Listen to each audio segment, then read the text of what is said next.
My name is Vincent Crowson, and this is an examination of K-12 hair policy as it relates to Native American oppression.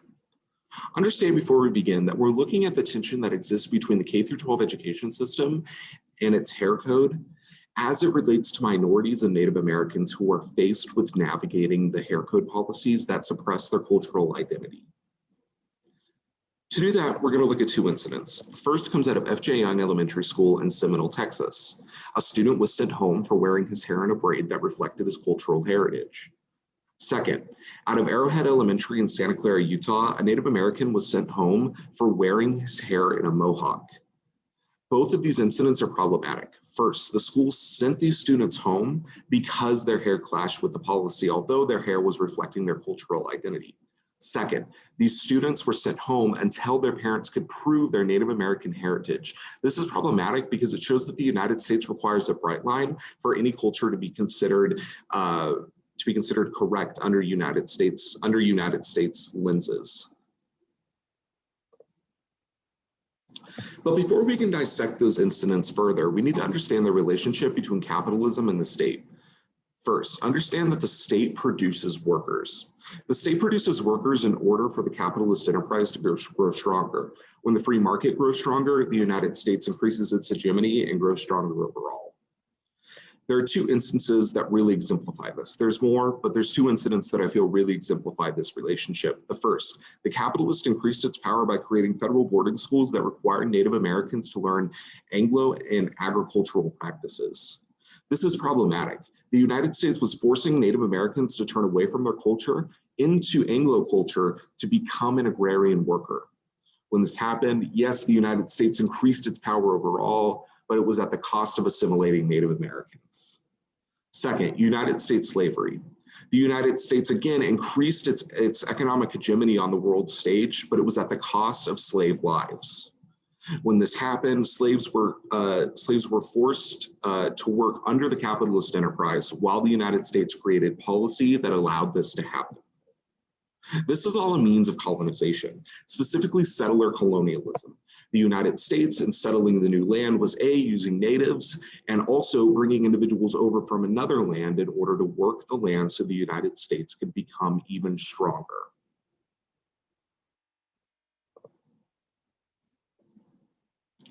That was the relationship between capitalism and workers and the state overall. How the state enforces capitalism onto individuals now comes down to dress code. First, dress code is related to worker production. Individuals are hired based on their professional appearance within the free market, and the better you dress, the higher you will increase within the United States economy. This is problematic. First, it creates a way that the United States can funnel individuals to produce for the state and produce for the capitalist enterprise. There we see the symbiotic relationship working again. But second, this is also problematic because it forces ideals of success on individuals that increase their likelihood to attempt to climb the ladder within the free market. This creates an issue because individuals are working for the state and the capitalist enterprise for their lives and only living for the state.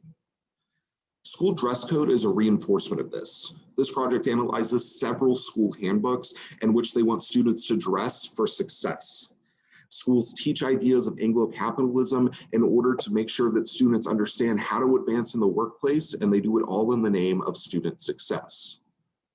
But understand this third point. There's a certain fluidity to dress. The state will always reserve the right to change what it means to be successful in the eyes of dress and control.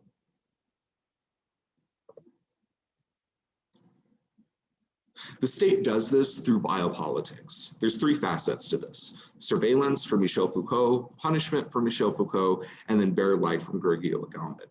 Understand these three facets happen in order. First surveillance, then punishment, then bare life.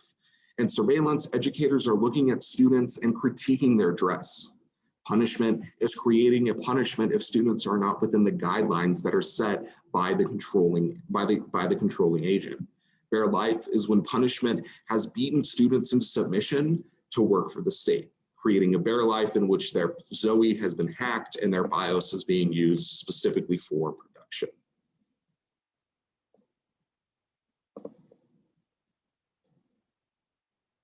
In order to understand biopolitics, understand its application.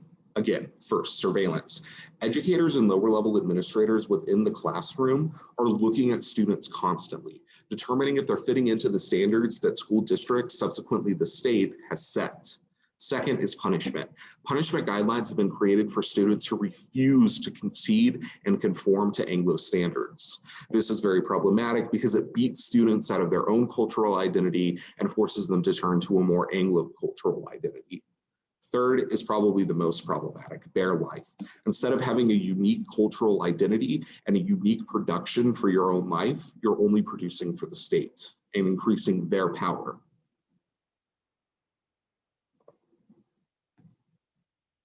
This policy is not specifically problematic with only the United States federal government. Most of the time, it happens at lower level communities. This creates two issues, or this happens from two areas. The first is community pressure, the second is community values. The main agent of action carrying out these policies within our schools are school boards communicating with lower level administrators. Community pressure puts pressure on school boards to perform a certain way and create policies that are reflective of community values. If the community is seeking to exclude minorities, or if the community is operating under a utilitarian framework in which they're only thinking about the majority, minorities are inherently excluded.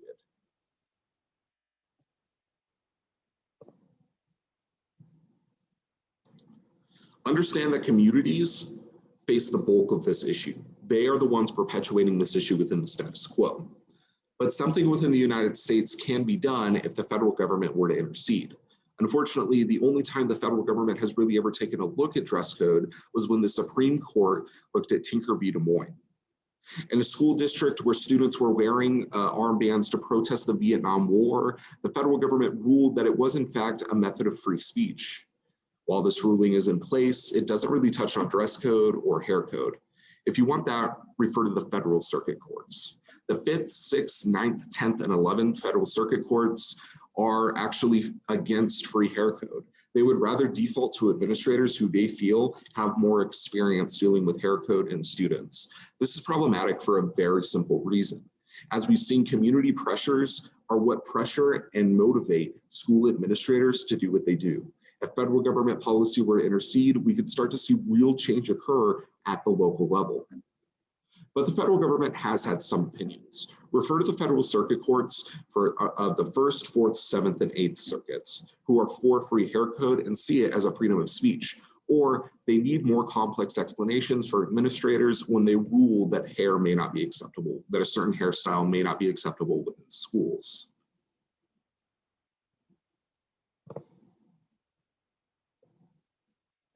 It's important to understand, though, there's several areas where we need to begin to change, attitudes. The first is the federal government.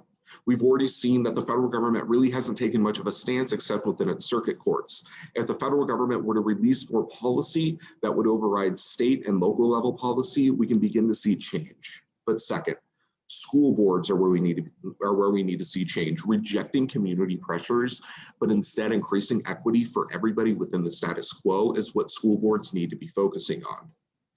Third is lower level administrators.